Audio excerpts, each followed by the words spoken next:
Humainement, nous sommes dotés de raison, d'intelligence, d'intuition et de sens. C'est un subtil mariage de toutes ces capacités qui fait de chacun de nous un être singulier, susceptible de tisser des liens et de réaliser des potentiels. Nous ne sollicitons pas tous ces capacités de la même manière. Et nous n'avons pas tous le même niveau de conscience ni de discernement. Mais si on suit la tendance de nos 5 sens, aujourd'hui, celui qui est le plus sollicité, c'est la vue. Des écrans, des vidéos, des photos, de l'image de marque à l'image de soi.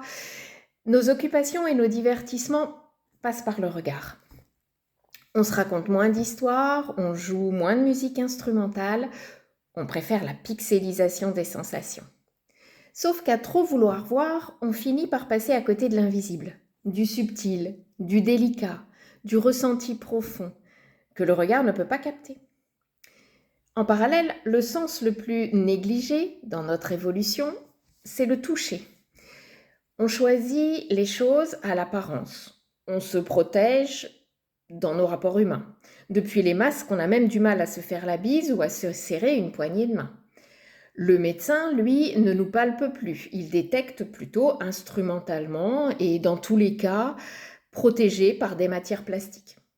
Par mesure d'hygiène aussi, sur les étals, bien souvent, vous ne pouvez pas choisir vous-même vos produits frais. Bref, on touche moins. On utilise moins nos mains pour caresser, modeler, créer, ressentir tactilement.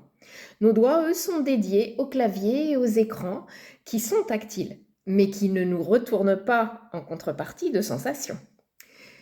On ne sollicite plus vraiment nos capteurs sensoriels cutanés. Ce sont nos corps tout entiers qui en pâtissent, jusque dans nos relations sentimentales qu'on peut entretenir à distance.